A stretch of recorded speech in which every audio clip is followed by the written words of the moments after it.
హిమాచల్ ప్రదేశ్ కు yellow alert జారీ చేసిన వాతావరణ శాఖ. గంజాయి మూటను పట్టుకున్న అనకాపల్లి పోలీసులు. హిమాచల్ ప్రదేశ్ కు ఎల్లో అలర్ట్ వాతావరణ శాఖ జారీ చేసింది. శనివారం రాత్రి నుంచి ఆదివారం ఉదయం వరకు తీవ్ర హిమపాతం ఉంటుందని హెచ్చరించింది. పశ్చిమ గాలుల కారణంగా హిమాలయ రాష్ట్రాల్లో వర్షాలు హిమపాతం ఉంటున్నాయన్న ఐఎండీఏ. బద్వేల్ టీడీపీ సమన్వయకర్త రితీష్ రెడ్డిని 40వ జన్మదిన వేడుకలు టీడీపీ కార్యాలయంలో ఘనంగా నిర్వహించారు.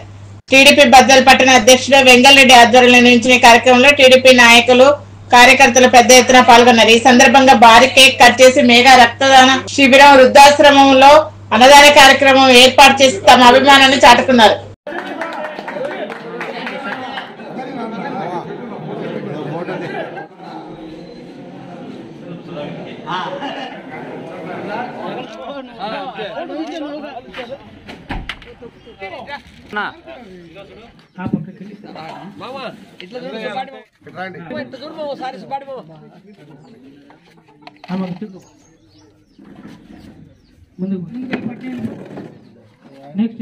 ఈరోజు బద్వేల్ ఇన్ఛార్జి విజయమ్మ గారి కుమారుడైన బద్వేల్ సమన్వయకర్త నితీష్ కుమార్ రెడ్డి 40వ పుట్టినరోజు సందర్భంగా బద్వేల్ మున్సిపాలిటీ నాయకులు, కార్యకర్తలు అందరూ ఇక్కడ కేక్ కట్ చేసి ఘనంగా జరపడం జరిగినది.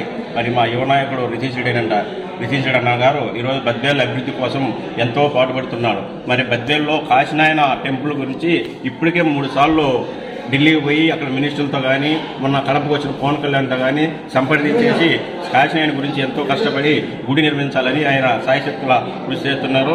అదేవిధంగా బద్వేల్ మున్సిపాలిటీ కనుక 300 కోట్లు అభివృద్ధి కోసం ఆయన ఢిల్లీలో మినిస్టర్తో సంప్రదించడం జరిగింది. సెంట్రల్ గవర్నమెంట్ స్కీమ్ కానీ, స్టేట్ గవర్నమెంట్ కానీ 300 కోట్లకు యాక్షన్ ప్లాన్ బద్వేల్ మున్సిపాలిటీ తయారు చేస్తున్నాం.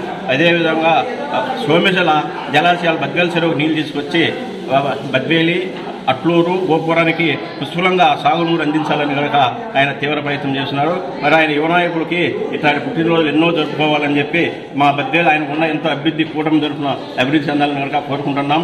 మరి మా యువ నాయకుడు ఎప్పుడు ప్రజల కోసమే అరిసినలా కృషి చేస్తున్నారు కాబట్టి అదేవిధంగా బద్వేల్లో హౌసింగ్ కానీ, పెన్షన్లు కానీ, ఏదైనా కానీ పార్టీలకు అతీతంగా అందరికీ జనైన ఉన్న వాళ్ళందరికీ కనుక శాంక్షన్ పెట్టిండని మా లాంటి కార్యకర్తలకు ఆయన ఇప్పటికే ప్రపోజల్ చేయడం జరిగింది. మరి ఆయన పార్టీలకు సంబంధం లేకుండా బద్వేలు అభివృద్ధి చేయాలని రూపంలో ముందుకు సాగుతున్నారు కాబట్టి ఆయన ఇట్లాంటి పుట్టినరోజులు ఎన్నో జరుపుకోవాలని మనసారా కోరుకుంటూ భగవంతుడు ప్రార్థిస్తున్నాం. పల్నాడు జిల్లా నరసరావుపేట వరకట్టలో పోలీసులు కార్డన్ సెర్చ్ నిర్వహించారు. సరైన పత్రాలు లేని 33 బైకులు, ఒక ఆటోలను పోలీసులు స్వాధీనం చేసుకున్నారు.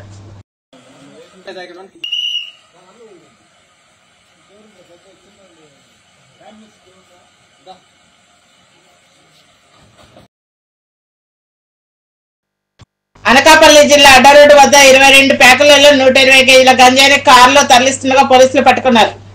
రాజస్థాన్ రిజిస్ట్రేషన్ కార్ నెంబర్ ప్లేట్లని ఏపీ రిజిస్ట్రేషన్ గా మార్చి రవాణా చేస్తున్నట్లు సమాచారం అందుకున్న పోలీసులు గంజాయి మూటను అరెస్ట్ చేశారు.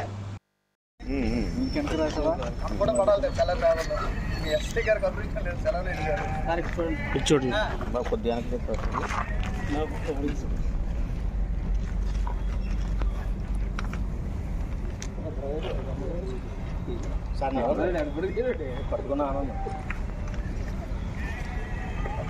కాదు, పోటీ